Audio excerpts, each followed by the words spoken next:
পশ্চিমবঙ্গে দেখিনি, যিনি কিনা মানুষের কাছে যাচ্ছেন, গ্রামে গ্রামে যাচ্ছেন, পাড়ায় পাড়া যাচ্ছেন, মানুষকে পরিষেবা দিচ্ছেন। আমার ক্যামেরা পার্সনকে দেখাতে বলবো, দেখতে পাচ্ছেন যে মানুষজন আসছেন এবং মানুষজন তাদের নানা সমস্যা নিয়ে তারা কথা বলছেন এবং সেই সমস্যার সমাধান যাতে করতে পারে, সেই সমস্যার সমাধান যাতে হয় তার জন্য বিধায়ক নওশাদ সিদ্দিকী তিনি তাদের সঙ্গে কথা বলছেন। তাদের কি সমস্যা, তাদের কি অভিযোগ, এবং তাদের কি বক্তব্য, তারা কি চাইছেন, সেই সমস্ত বিষয় নিয়ে কিন্তু বিধায়ক নওশাদ সিদ্দিকী তিনি কিন্তু কথা বলছেন।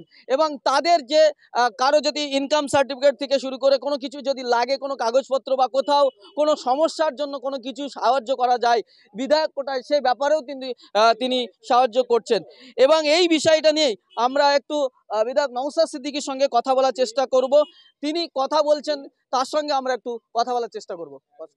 আচ্ছা, এই যে মানুষজন আসছেন, মানুষের নানা সমস্যা নিয়ে আসছেন, কি বলবেন? একজন বিধায়কের কাছে মানুষের অনেক চাওয়া পাওয়া থাকে, দূর থেকে অনেকজন মানুষ অনেক মানুষ চাওয়া পাওয়া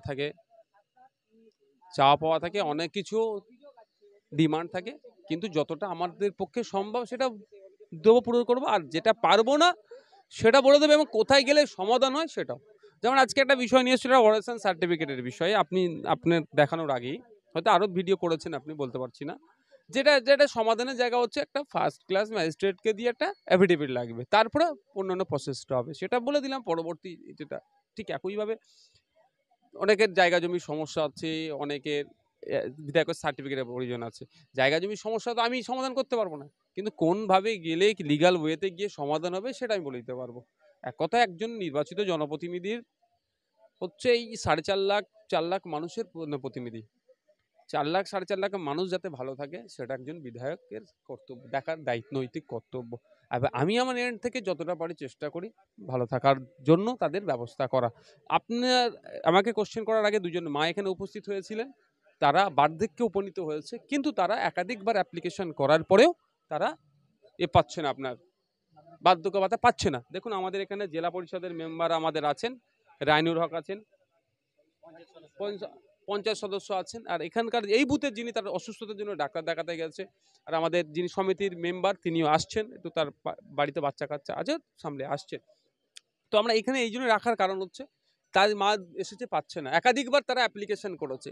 কালকেই আমাদের পঞ্চায়েতের যিনি সদস্য আছেন সেই মা দুটোর কাগজ নিয়ে বিডিওর কাছে যেতে বলেছি।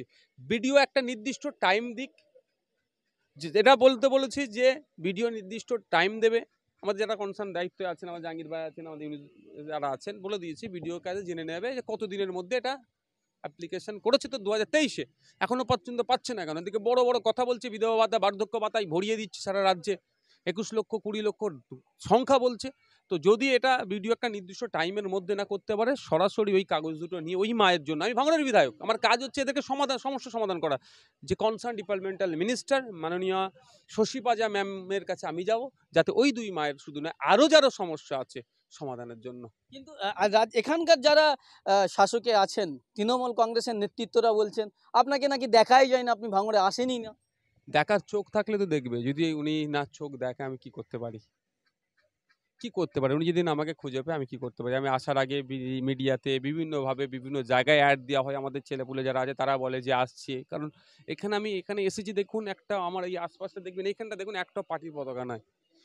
আমি আপনাকে বলছি, আমাদের এই বসার জায়গাটা কিন্তু আমাদের আগে একটা পার্টি অফিস ছিল, আমাদের জাহাঙ্গীর ভাই সেটা ভেবেছিল না করবে, কিন্তু জিজ্ঞাসা করুন জাহাঙ্গীর ভাইকে, আমি সরাসরি না বলেছি। কারণ এখানে আমি একজন এমএলএ হিসাবে উপস্থিত হচ্ছি, এখানে তৃণমূলের লোকেদেরও সুবিধা অসুবিধার জন্য আসতে পারে, যিনি বিজেপি করেন তিনিও আসতে পারেন, যিনি আইএসএফকে ভোট দেননি, আইএসএফ এর কঠোর সমালোচনা করেন, তিনিও যদি এখানে আসে একটা সার্টিফিকেটের জন্য, আমি তাকে বাধ্য তাকে সার্টিফিকেট প্রোভাইড করতে, কারণ আমি তার জনপ্রতিনিধি, তিনি ভোট দিক আর নাই দিক।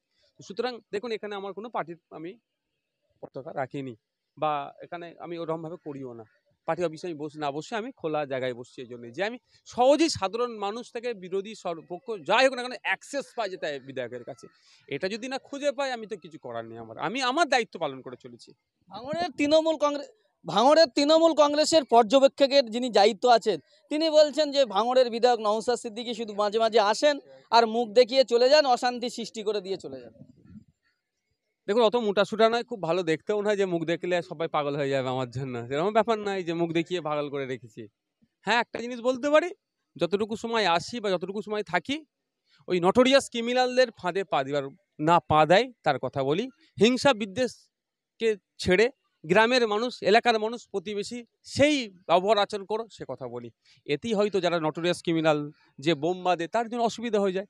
কারণ বোম বাঁধারা সবসময় চাই বোম বাঁধের আরও বেশি তৈরি হোক, কারণ তাহলে ভালো হবে, বোমের বিক্রিটা বেশি হবে, বোম ছোড়াছুড়ি বেশি হবে চাই। আর আমরা তো বোম এরকম নয়, আমরা পেন খাতা বইয়ের লড়াইয়ের কথা বলি, সেই জন্য আমরা সবসময় বার্তা দিই পেন খাতা বইয়ের জন্য। 24-এ 25-এ পশ্চিম ভাঙড়ে কোনো নির্বাচন নেই, এই 26-এ নির্বাচন হবে বিধানসভা। তার আগেই এখন শাসক দলের নেতারা হুমকি দিচ্ছে যে আইএসএফ এমনি পঞ্চায়েতে সব হাতছাড়া হয়েছে, এই লোকসভায় তো হেরে গেছে, বিধানসভায় আর টিকি খুঁজে পাওয়া যাবে না। দেখুন, ব্যাপারটা হচ্ছে কোথায় টিকি কার খুঁজে পাওয়া যাবে কি যাবে না, এই তৃণমূলের চারানা নেতাদের সার্টিফিকেটে আমি কিছু বলবো না। নবান্নর যিনি গতকালকে প্রেস কনফারেন্স করেছেন, 13 বছরের ইতিহাসে 7:30 পর্যন্ত মানুষের জন্য যিনি অপেক্ষা করছেন, মানে বুঝতে পারছেন তো কাদের টিকি খুঁজে পাওয়া যাবে কি যাবে না, একটু ভাবতে বলবেন। যারা বলছে তাদেরকে বলবেন তো চারানার নেতা, বলবেন তোদের আপনার যারা 1 টাকা 1.5 টাকা 2 টাকা নয়, যারা 99 টাকা 100 টাকা ওইটের নেতা, তারাও কিন্তু ভয় পাচ্ছে, তারাও মুখ খোলা বন্ধ করে দিয়েছে। কিছু অবাঞ্ছিত মন্তব্য করেছে বলে এখন সব চুপ করে গেছে, এখন পাঁচিলে উঠে বসে আছে কোন দিকে যাবে। তাই সুতরাং শুধু একটুখানি কথা বলতে বলো, পার্শ্ববর্তী দেশ বাংলাদেশের কথা ভাবতে বলুন।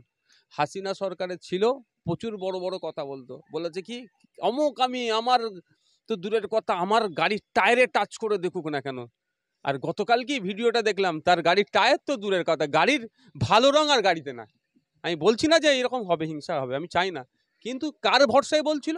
হাসিনা প্রধানমন্ত্রীর ভরসায়। প্রধানমন্ত্রী তো হেলিকপ্টার নিয়ে, বায়ুসেনার হেলিকপ্টার নিয়ে তো অন্য দেশে চলে আসলো, কিন্তু প্রধানমন্ত্রী ন্যাজে করে ওই চারানার নেতাগুলোকে নিয়ে আসেনি।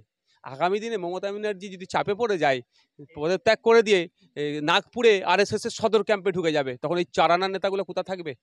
যারা বড় বড় চরম চরম কথা বলছে, তখন পাবলিক যদি চরম চরম করে সহ্য করতে পারবে? তো আমি চাই না আমার বাংলার পাবলিক আইন হাতে তুলে নিক, বিচার ব্যবস্থা মাধ্যমে আমরা সবটাই চলবে আইন গণতন্ত্রের মান্যতা দিয়ে। সুতরাং পেছনের থেকে শিক্ষা নিয়ে সামনের ভাবনা করা দরকার, যে কি বলছি না বলছি, এর ইফেক্ট কি হবে, আগামী দিনে কি হবে, জায়গায় থাকবে? জায়গায় থাকবে? আরাবুল সাহেব একটা সময় তো বলেছিল, আরাবুল সাহেবের ছেলে আমাকে নাকি নিউ টাউনের কি পার হতে দেবে না, আজকে আরাবুল সাহেব ওইখানে যেতে পারছে?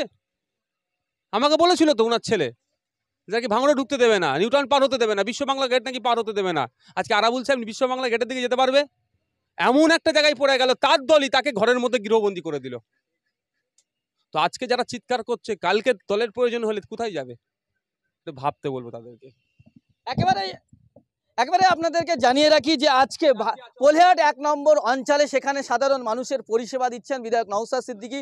সেই সাথে সাথে তিনি বলছেন শুধু আইএসএফ এর দলের লোক নয়, এখানে আমি ভাঙড়ের জনপ্রতিনিধি, সমস্ত ধর্মের বা সমস্ত বর্ণের বা যারা বিরোধী, আমাদের যারা সমালোচনা করে বা আমাদের ভোট দেয়নি, তারাও যদি তাদের কোনো সমস্যা থাকে আমার কাছে এলে আমি জনপ্রতিনিধি হিসাবে তাদের পাশে দাঁড়াবো। সেই সাথে সাথে যারা শাসকে রয়েছেন তারা যে সমালোচনা করেছেন সেই সমালোচনার জবাব দিয়েছেন ভাঙড়ের বিধায়ক নওশাদ সিদ্দিকী। ক্যামেরায় আলীর সঙ্গে শাকিরুল ইসলামের রিপোর্ট, জিআই ভাঙড়।